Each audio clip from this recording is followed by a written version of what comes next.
Well, hello, welcome to today's lecture on extended twin family designs and the motivation for using them. In the companion lecture, the last lecture I did on the classical twin design and assumptions and biases there, I focused a lot on the biases of the classical twin design. I'm actually going to do the same thing here. I'll focus on biases of the extended twin family designs, as well as the classical twin design. Not so much because the biases themselves are important, but because, again, it's important to understand those biases in order to understand how to interpret the estimates we get from these designs. It also highlights the fact that because extended twin family designs, or ETFDs for short, use a lot more information than classical twin designs, and are able to estimate more parameters than classical twin designs, the estimates you do get of those parameters tend to be less biased than those from the CTD. So extending the classical twin design to include additional relative types not only allows estimation of additional quantities, but it also probably produces less biased estimates, as I said a second ago. Unlike the effects of violations of assumptions in the CTD, understanding the influence of biased assumptions in ETFDs requires simulation, which we'll do here in a bit. You really cannot get, or at least not easily derive, closed form solutions of these biases. Just too many different factors going on at the same time. So this is a bit of a review of what we covered in the last lecture. In the classical twin design, we assume that either VD or VC is 0. And if that assumption is violated, it tends to bias the estimate of VA up and bias the estimates of VC and VD down.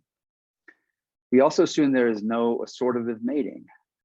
That tends to bias VC up in the classical twin design, but VD and VA down. And we assume that there's no AC covariance being a type of passive GE covariance.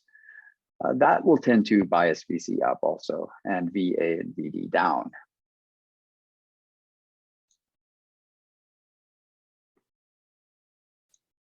Right, assortative mating we'll talk about briefly here, and what its influence is on the additive genetic variance in the population and the covariance between relatives, and therefore why it leads to biasness in the classical twin design. So assortative mating refers to phenotypic correlations between mating partners. There's a lot of examples of this out in the literature. For example, for height, the average correlation is somewhere around 0.25. For IQ, somewhere around 0.4. For social attitudes, 0.6, so it can be quite high. A quick note on these averages, though. We just did a paper, a graduate student and I just did a meta-analysis in which we looked at all the different estimates of assortative mating we could find on many different traits, and found that these averages belie a tremendous amount of variation around them across cultures and across time. So it's not as though there's just a single correlation out there for a given trait. It's very likely that these differ quite a bit. And that is relevant to this topic because for almost all extended twin family models, we assume that assortment is under equilibrium. In other words, we're assuming that the same level of assortment has been occurring generation after generation for several generations, for something like 10 generations. And to the degree that that isn't true, then we will have violated some assumptions in these models and could be getting biased estimates. Okay, but returning here to this discussion on assortment, if assortment leads to genetic similarity in partners, which it will if it's due to what's called primary phenotypic homogamy or to primary phenotypic assortment, there are genetic consequences to this.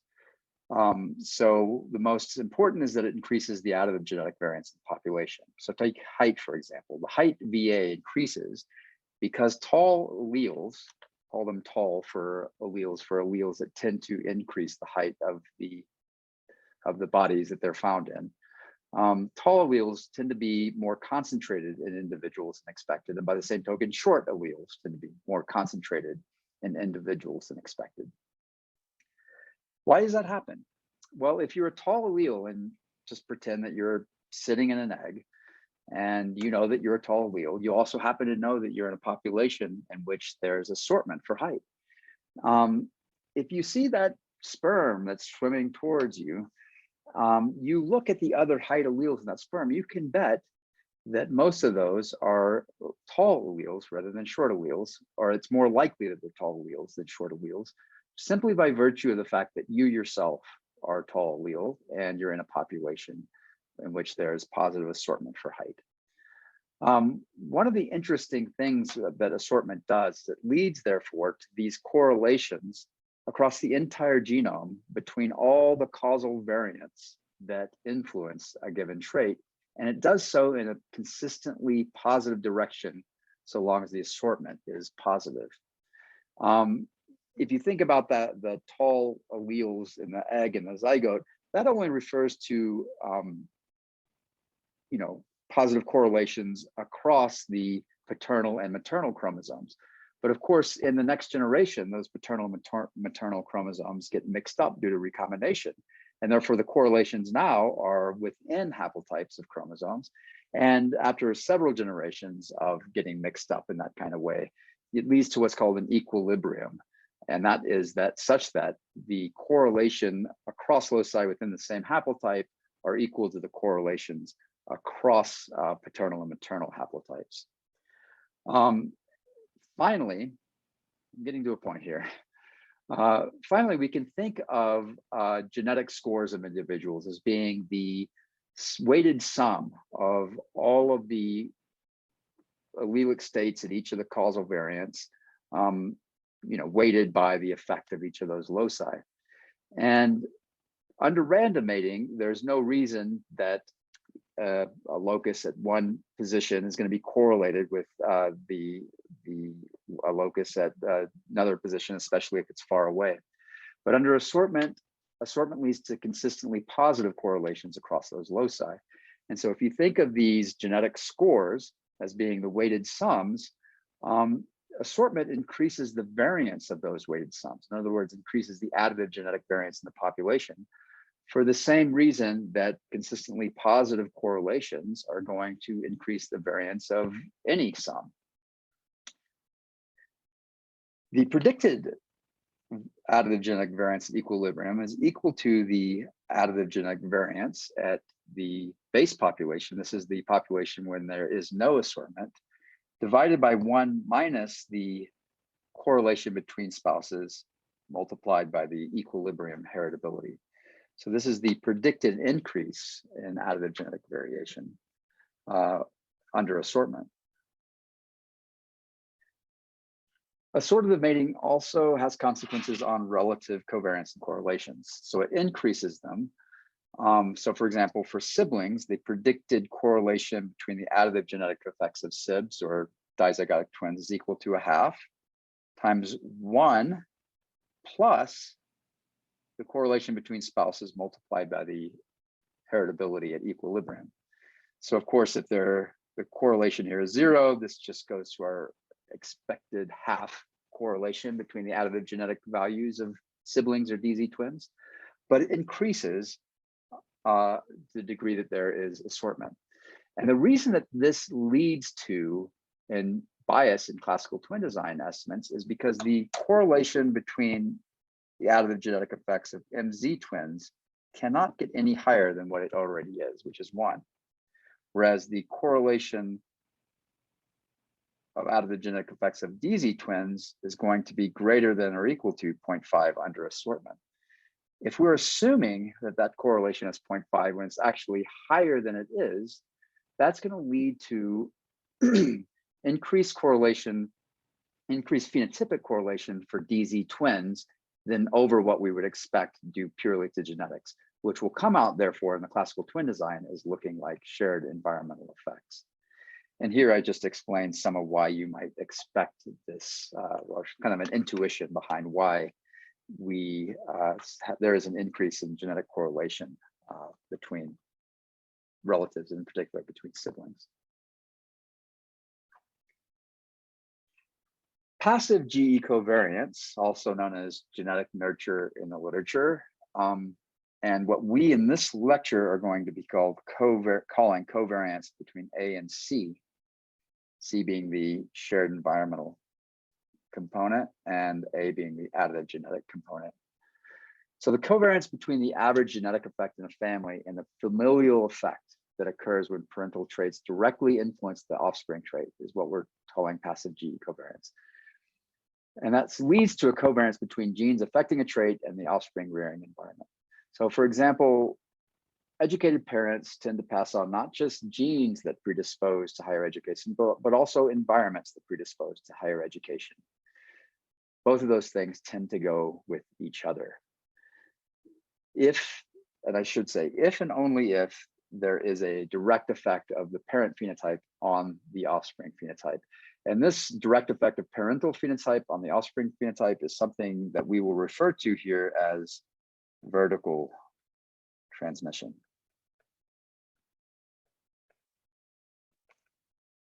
So if there's vertical transmission and if the trait is heritable, that implies necessarily that there will be passive GE covariance.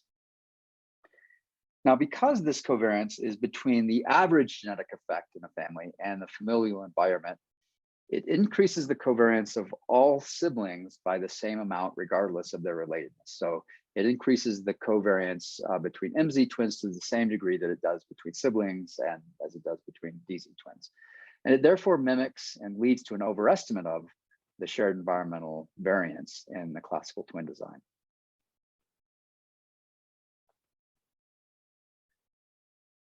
So adding parents to the classical twin design gets us around all of these three assumptions that we just discussed here. By obtaining more information, phenotypic information, we do not any longer have to assume that either VD or VC is equal to 0. And as we discussed in that last lecture, that itself leads to consistent biases in all the estimates coming from the classical twin design, or at least all of the estimates having to do with within family similarity. We no longer have to assume that there's no assortative mating because we can directly model assortative mating in the classical twin design using this copath, which we'll talk about in a bit. And finally, we don't have to assume that there's no AC covariance or passive GE covariance, because again, we can directly model this. And the passive GE covariance is the covariance that we will derive between this component and this component in the twins. Now we can model VC either as VS or VF. And this is kind of a distinction that we need to make, unfortunately, in some senses. In the extended twin family, at least in the nuclear twin family design, we don't have enough information to estimate all of the within family causes of similarity if we split up VC into VS or VF. But we do need to do it because VF is the variance due to familial environmental factors that are passed from parent to offspring. In other words, it's the variance due to vertical transmission. And S is the environmental factors shared only between siblings. Therefore, the variant VS is the variance due to environmental factors that are shared only between siblings. But in the nuclear twin family design, at least, we can only estimate 3 of these 4 parameters that influence within family similarity. We could estimate VA, VS, and VF, but not VD, or VA, VF, VD, but not VS, and so forth and so on. Now we need to break that up because if we're going to try to model shared environmental effects that are due to vertical transmission, those are going to be necessarily different than the potential types of factors that are shared only between siblings, but not shared between parents and offspring, which is S. So the nuclear twin family design necessitates that we split those 2 up.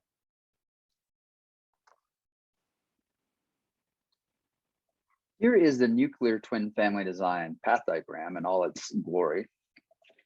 We can see here that we have phenotypes for twins, twin 1 and twin 2, and their parents. So you could also call this a parent of twins design. There's an alternative way of doing this, which is called a children of twins design. It's slightly different, but pretty much the same principles are used in the children of twins design. I'm going to go through this just briefly to give you some kind of idea of or give you a flavor of what the nuclear twin family design is like. So we've got D, which is the dominant genetic factor from the classical twin design you should be familiar with, and S, which in the classical twin design we were calling C, common environment. Here we're calling this the sibling environment. Both D and S are factors shared between siblings to various degrees and between MZ twins, but are not shared between parents and offspring. So we don't have to worry about the transmission pathways from parents to offspring. Now, here's A, the additive genetic factor, F, the familial factor, and E, unique environmental factor. So E, D, and S are simple. We kind of know how to do those. This is going to have a coefficient of 1, regardless of whether you're MZ or DZ twin. And D will have a coefficient of 1 or a quarter. What about A? So how do we get A? So first of all, the variance of A, so the variance of all of these is 1 unless otherwise denoted. So these are 1. And we have to use the path coefficient approach to estimate nuclear twin family designs or extended twin family designs. We can't use the direct symmetric approach where we're estimating variances directly. It's just, there's no way to do it. So the additive genetic variance here is A times Q, which is Q being the variance of the additive genetic factor, times A again. So the additive genetic variance in the population is A squared Q. Well, the question is, what is Q? What is the variance of this additive genetic factor?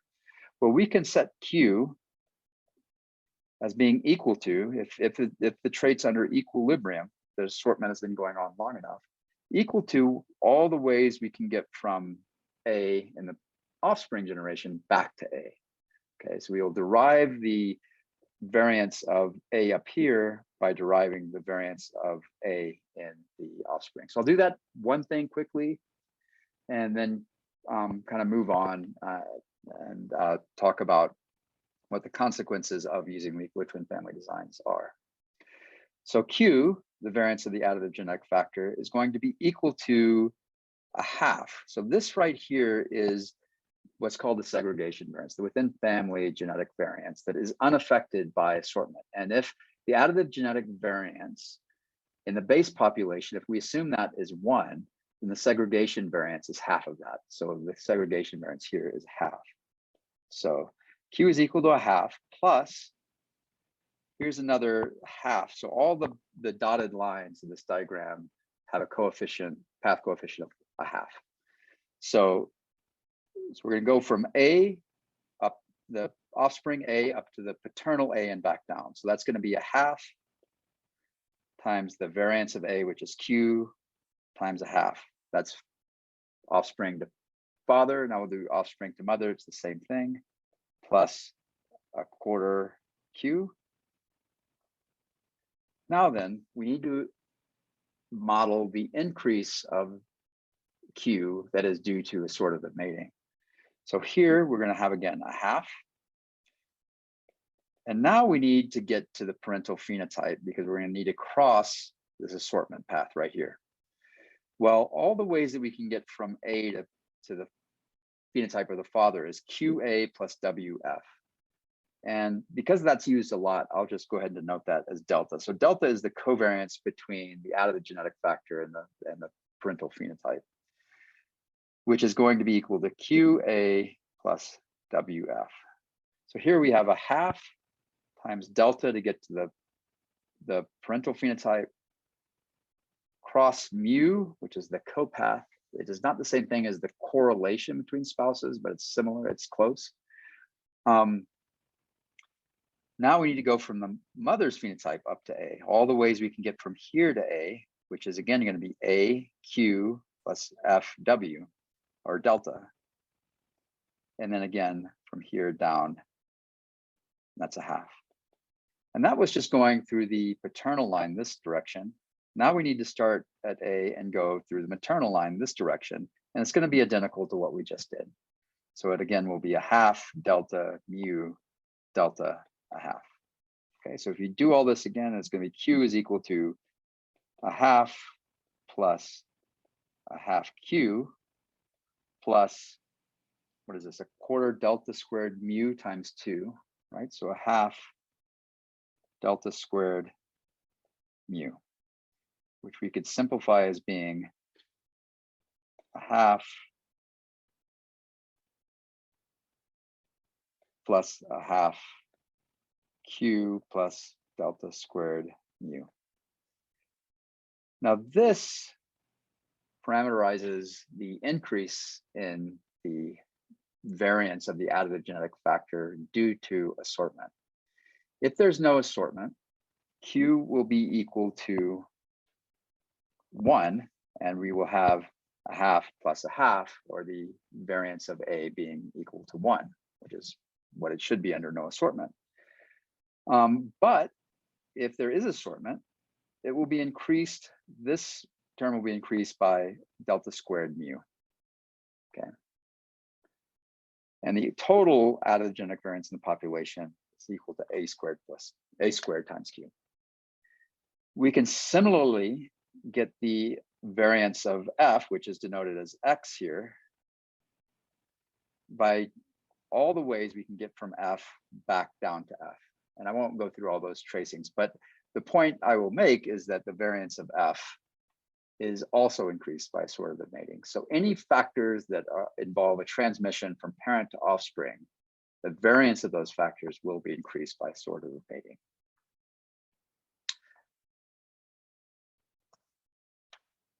So this is from a paper that Will Coventry and I did back in 2005, where we compared the estimates from classical twin designs to those from extended twin family designs.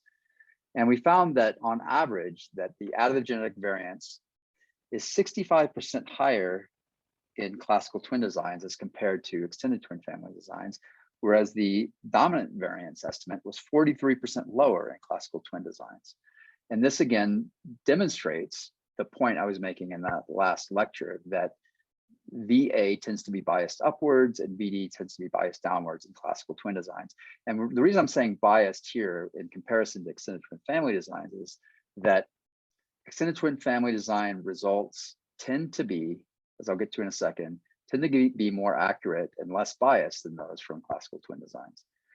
Nevertheless, the total genetic variance in classical twin designs was only slightly inflated compared to those from extended twin family designs, just about 20% higher. Now then, the influence, or at least the estimate of shared environmental effects in classical twin designs was 45% lower in classical twin designs when the correlation of spouses was about 0. So again, this demonstrates that shared environmental effects should be biased downwards in classical twin designs. And we're seeing that when we compare them to extended twin family designs, where we don't have this problem of parameter indeterminacy between C and A and D. However, the shared environmental effects were 100% higher in classical twin designs when there was assortative mating, when the spousal correlation was greater than 0.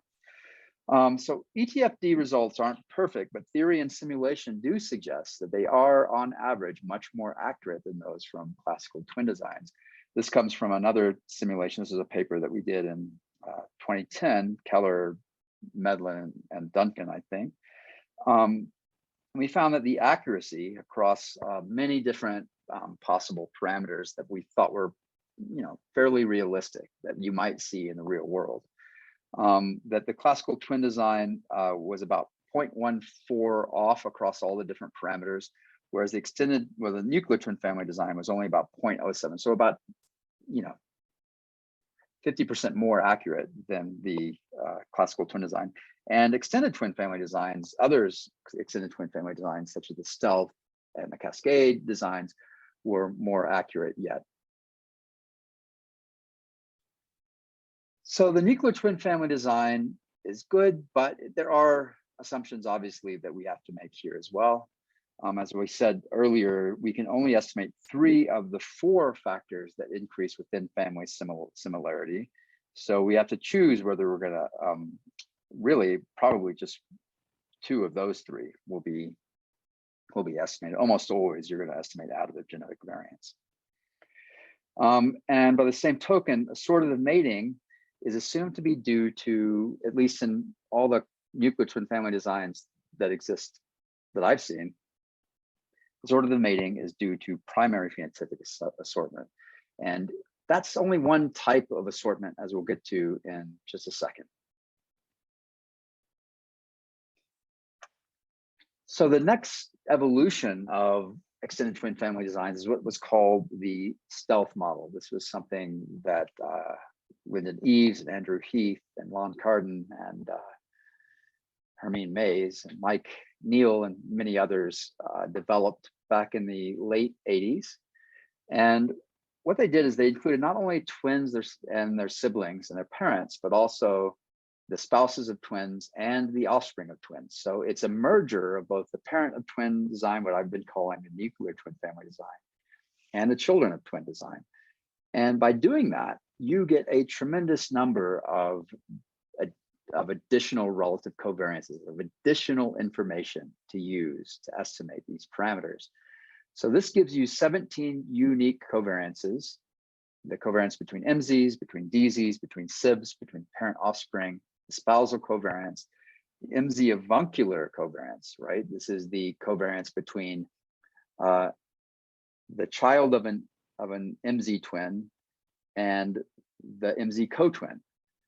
That child is related to the uncle or aunt who is a MZ co-twin by the same that most people are related to their parents, right? And by the same that they're actually genetically by the same that they're related to their parent. Now, environmentally, it could be different, and this is one way that we get some traction on the estimate of VF.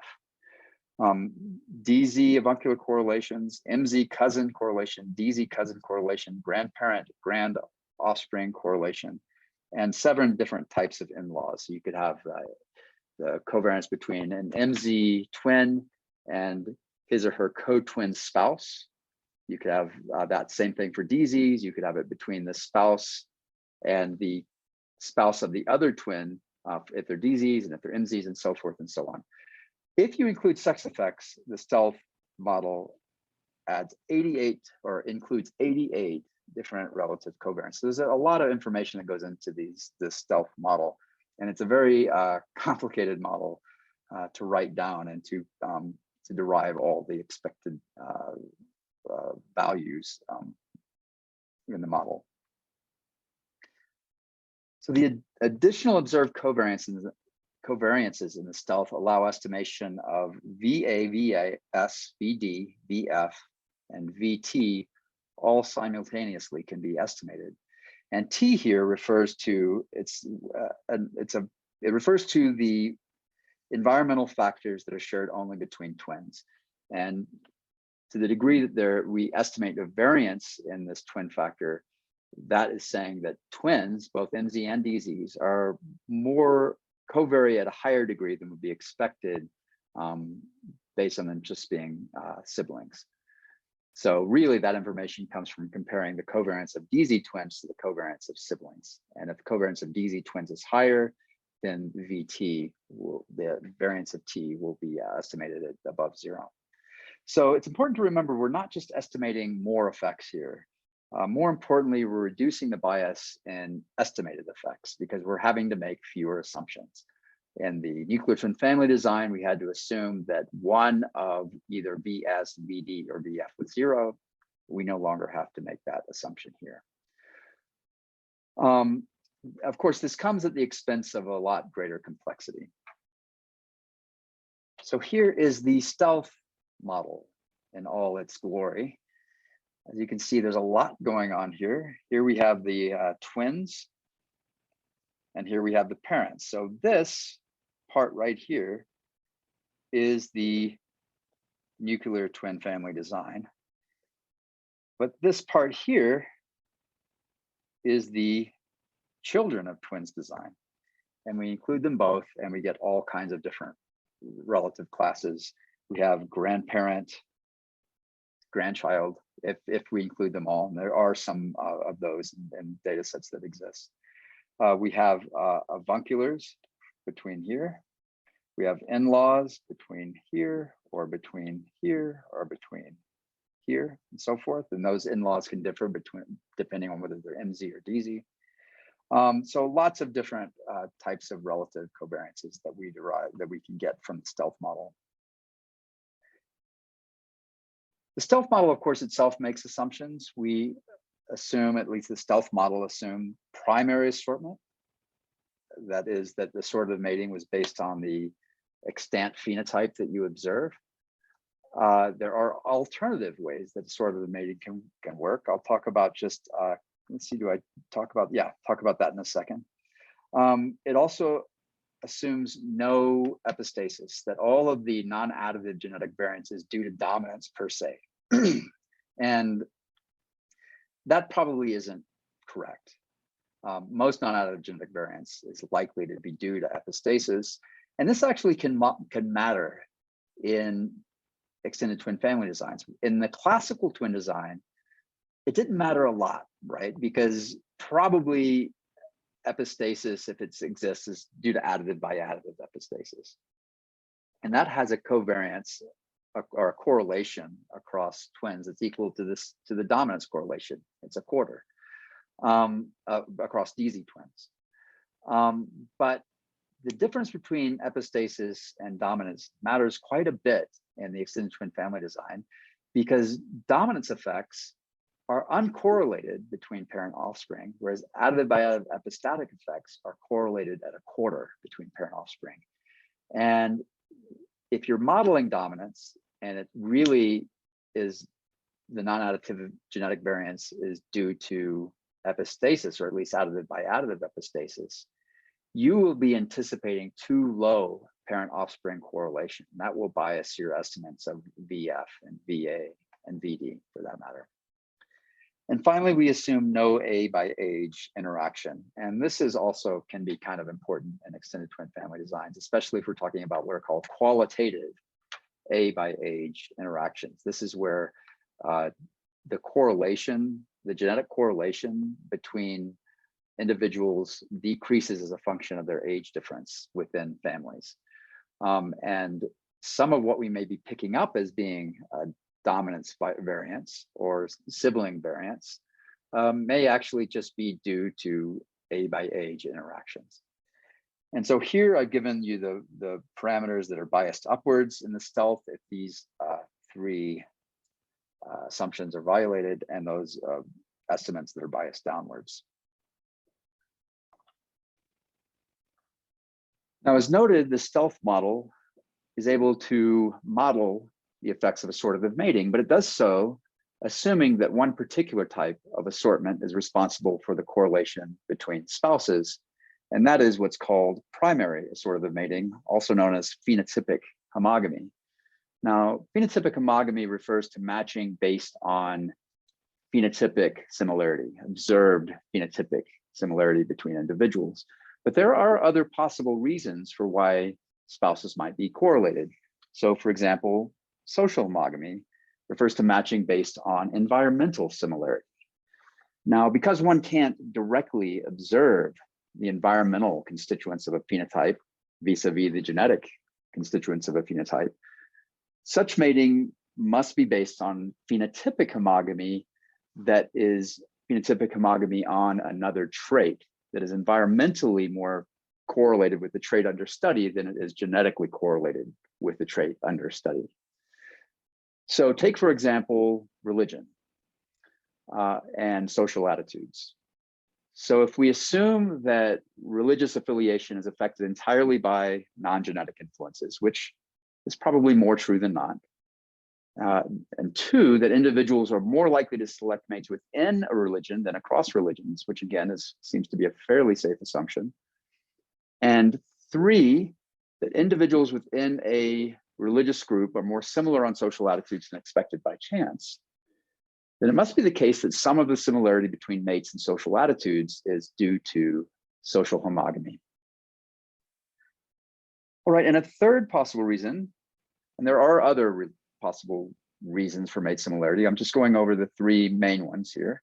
A third possible reason that mates are similar is what's called convergence. And this is just that mates become more similar to each other over time. Now, to relax these assumptions about what type of mechanism is leading to the assortment, some colleagues and I developed what we've called the Cascade model, I think back in 2009. So the Cascade model allows for modeling of different mechanisms of assortative mating by modeling the assortment as being between latent mating phenotypes. And we denote those here with a tilde. So P tilde here, here, and so forth. These are the latent mating phenotypes. And we've denoted the path coefficients going to those latent phenotypes also with a tilde. So for example, T tilde is the twin environmental path coefficient going from the twin latent phenotype to the mating latent phenotype. Now, there's not enough information to estimate these tilde path coefficients to the mating phenotypes. Rather, they are constrained either to be equal to the corresponding path coefficients to the observed phenotype. So we would set, for example, T tilde to be equal to T, or they're set to 0, depending on the type of assortative mating that one wants to model. So we would set, for example, T equal to 0 if we wanted to model it in a way that where we're assuming that the environmental effect due to twins has no effect on the latent mating phenotype. So for example, to model primary assortative mating or phenotypic homogamy, all the path coefficients to mating phenotypes are set equal to those going to the actual phenotypes. So D tilde, S tilde, T tilde, A tilde, so forth, are just set equal to their corresponding path coefficients going to the observed phenotype. To model social homogamy, only the environmental path coefficients to mating phenotypes are set equal to those going to the phenotype. So E tilde, F tilde, S tilde, and T tilde are set equal to be equal to or constrained to be equal to E, F, S, and T. And the rest here, A tilde and D tilde, are set equal to 0. And finally, to model convergence, only E tilde is set to be equal to E, and all the rest of the path coefficient, mating path coefficients, are set to be equal to 0.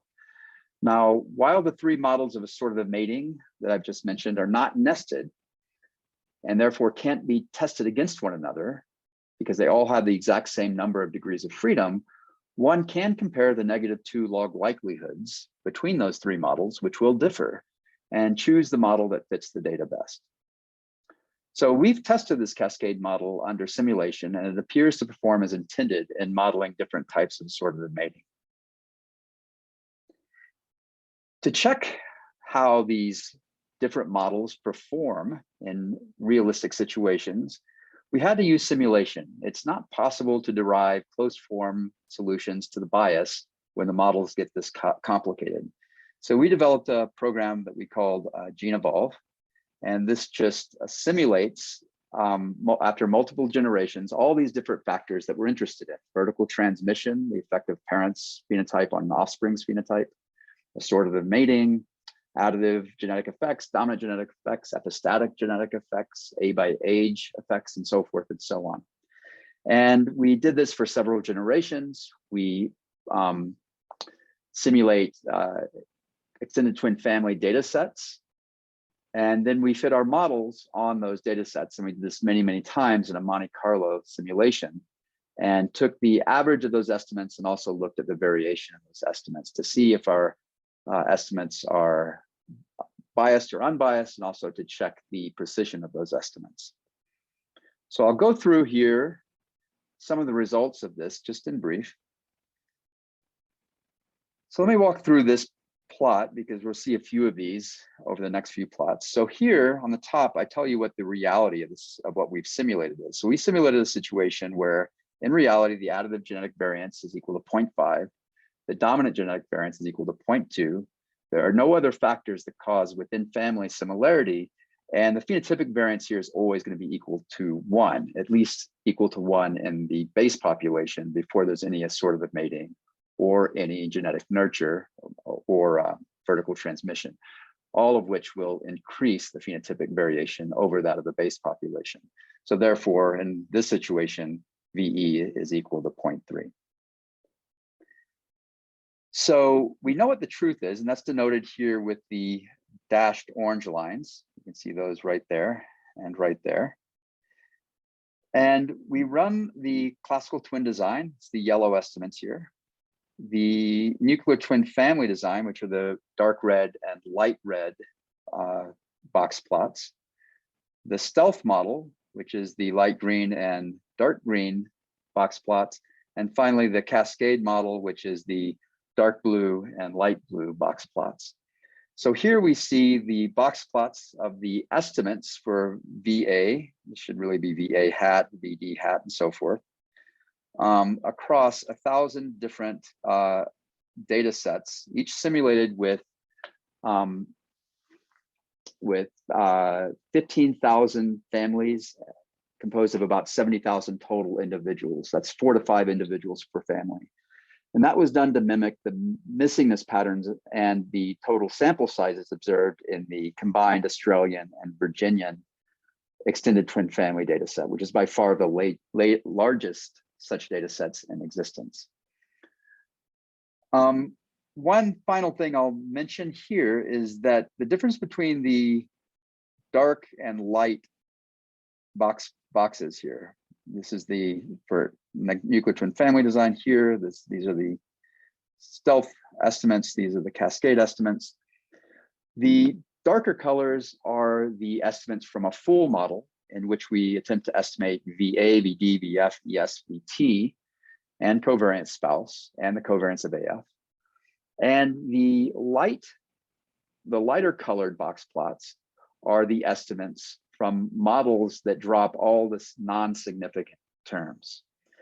And what you can see right off the bat here, first of all, is that the estimates typically are unbiased. All right, so if I can erase some of what I just showed you.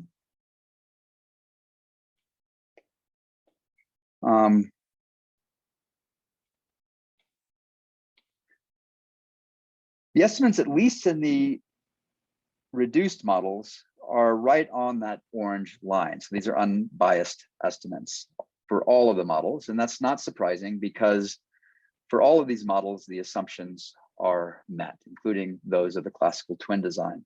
So in other words, the expected value of the estimate is equal to the true estimate. It's a definition of unbiasedness. But you can also see the precision of these estimates. And for example, here, this is the box plot. This is the first quartile, third quartile, median, maximum, and min with an outlier here, estimates from a nuclear twin family design.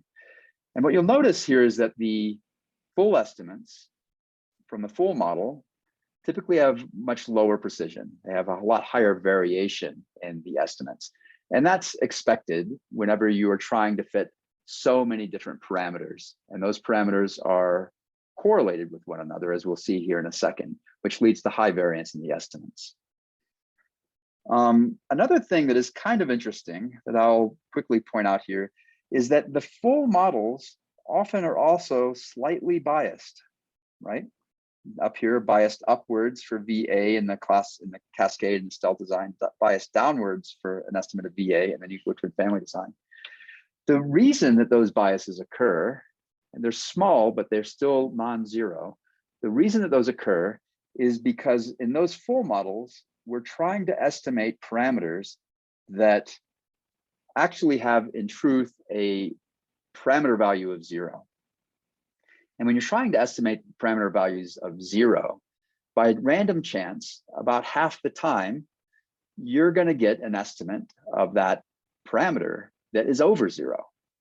And about half the time, you should get an estimate that is below 0. And if you could do that, you would be getting unbiased estimates here and here. And that's what we would get if we were using what's called the direct symmetric approach to fitting models, where we're directly estimating the variance and allowing those variances to go negative. However, in extended twin family designs, it is not possible, so far as I'm aware, to fit a model that using a direct symmetric approach. Rather, you have to fit the models using what's called a path coefficient approach, where we implicitly force the variances to be 0 or above 0. They can't go negative. And because of that, whenever you get evidence in a particular model that one of these estimates, say VF, is non-zero, that's going to bias all the other estimates that all the other parameters that you are estimating. So here we estimate VA down and VD down up. So to the degree you get overestimates of VF, that's going to tend to lead to underestimates of VA, and therefore on average, you get a biased estimate of VA. And that's due to this inability to fit the direct symmetric approach using extended twin family designs. Here we have a classic ACE scenario. So we have VA 0.5, VS, the shared sibling environment, what's often called the common environment, or C, in classical twin designs, equal to 0.2, and VE therefore equal to 0.3. And again, we see the same pattern where our estimates are pretty much unbiased, except that for some small amount of bias that is due to not allowing these variances to go negative. Now here we have a scenario where the classical twin design assumption that either VD or VC, here called VS, is equal to 0. Here, all three of these components are non-zero, and therefore we get biases, and in some cases pretty substantial biases, in the classical twin design estimates.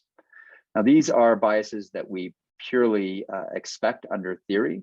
So we see here that our estimate of VA in the classical twin design is somewhere, it looks like around, say, 0.63.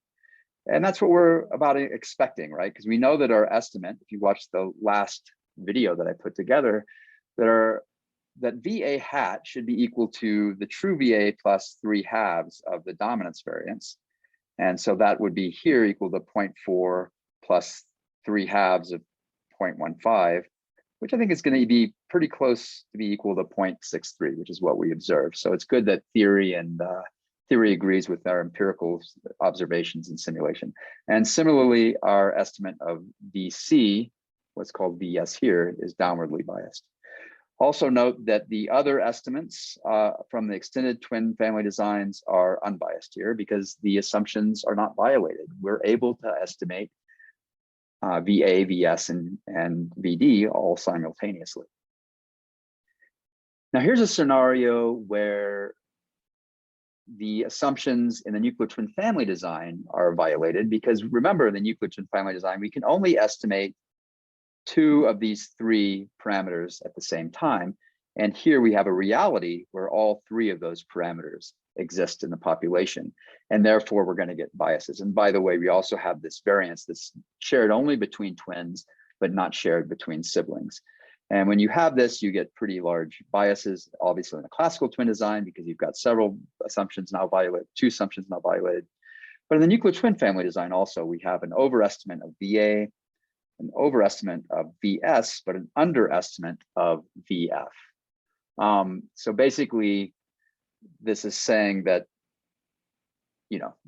VS is, well, first of all, I should say that VS here is, because we're not modeling twins in this particular, the variance due to twins in this particular model, that VS is rightfully picking up the variation due to twins, as it probably should do. But VF here is underestimated, and that's probably due to dominance, which decreases the covariance between parents and offspring.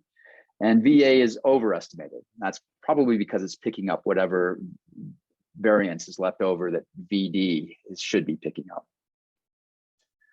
All right, and so as I said before, you notice here that the variances and the extended twin family designs, especially in the stealth and cascade models, are larger than the variances in the nuclear twin family design, which are larger than the variances in the cascade model. So there is somewhat of a trade-off between bias and precision. The more complicated models are less biased, but they're more precise. The high correlation between those is due to the fact that the estimates in these complicated models are using partly redundant information.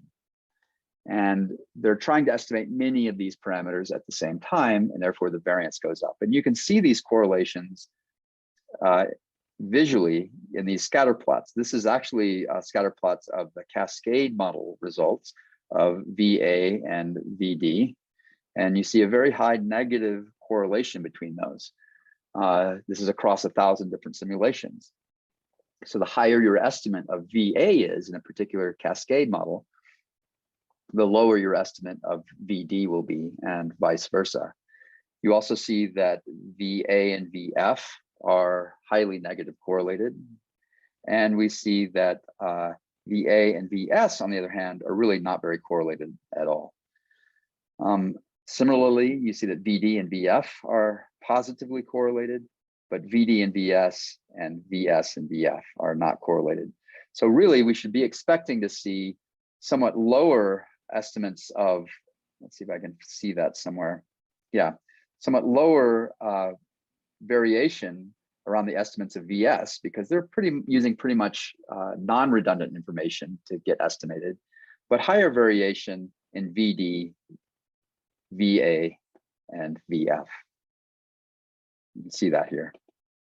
All these have higher variation, VS, lower variation. By the way, I should have mentioned in this one that we're also estimating assortative mating. And because of that, we're getting unbiased estimates of factors, not that, but factors that are influenced by assortative mating. Now, here is another scenario in which all models have assumptions that are violated, except for the Cascade model.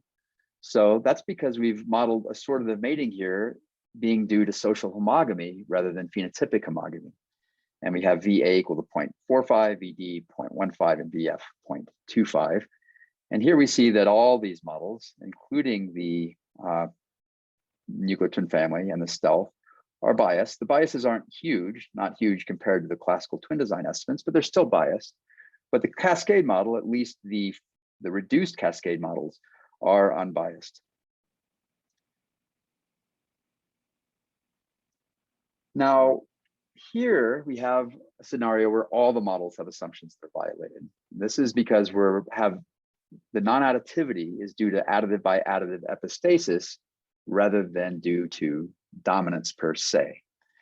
And that additive by additive epistasis comes out as looking as dominance in all these extended twin family designs and the classical twin design, as it probably should. And as I've said that before in the last lecture, we really should be interpreting estimates of estimates of VD as being really kind of estimates of more generally VNA, variance due to non-additive genetic effects. But by making this assumption and getting it incorrect, we do get underestimates, therefore, of VS. And by modeling dominance and our model expectation, well, that's because our model expects lower parent-offspring correlations than observed. And so it compensates for that by lowering the estimate of VS, which is unshared between parent and offspring, and raising the estimate here of VA, which is shared between parents and offspring. So you can see whenever we get these violations wrong, these assumptions wrong, we violate an assumption that all these models will be biased. Although you should note that the bias in the more complicated models is typically less than the bias in the less complicated models. And finally, last slide I'll go over here is the another violation of assumptions in which we have unmodeled A by age interaction. And here, this is what's called a qualitative interaction, such that the correlation within a family, the genetic correlation within family, is reduced to the degree that there's an age difference between families. This will lead to a lower genetic correlation between parent offspring than it would be between siblings, and a lower correlation between siblings than it would be between twins, because there's no age difference between twins.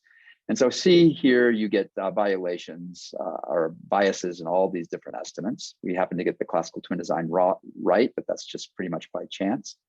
And I'll leave it to the viewer to understand why the patterns of estimates appear as they do as consequences of these violated assumptions. So in conclusion, all models require assumptions. And typically, the more assumptions you have to make, the more biased on average the estimates from those models will be. Now, simulations allow us to derive assessments of how nuclear twin family design, stealth models, and cascade models perform. What we've seen is that those complicated models do work as designed, and they are less biased as advertised, and they provide more nuanced understanding than classical twin design estimates do. But extended twin family designs do have drawbacks. They're complicated, and it's easy to make mistakes. That means mistakes either in the algebraic expectations that you derive of the covariances and variances, or in instantiating those variances and covariances into the model, the OpenMX model. Extended twin family designs also require much larger data sets than those needed to fit estimates in classical twin designs or even the nuclear twin family design. For example, the sample sizes probably need to be at least 20,000 individuals, probably at least about 4,000 families. And that's a kind of a minimum. And those data sets are just rarely collected. The reason you need more data is because we're trying to fit more estimates, and those estimates are really requiring the use of data that is partially overlapping, as we've seen. And a final drawback is that extended twin family designs, just like any model in science, require many assumptions. But as we've seen, the assumptions are fewer, and when the assumptions are violated, they tend to have a less drastic effect on the estimates that we get. And therefore, I would argue that extended twin family designs are a worthwhile model of pursuing, and I think they're underutilized in the behavioral genetics field. Partly that's due, or largely probably due, to just how difficult it is to collect that data. Right, some further readings in this area, and I will see you hopefully at the next lecture where we will go over path modeling of extended twin family designs. Adios.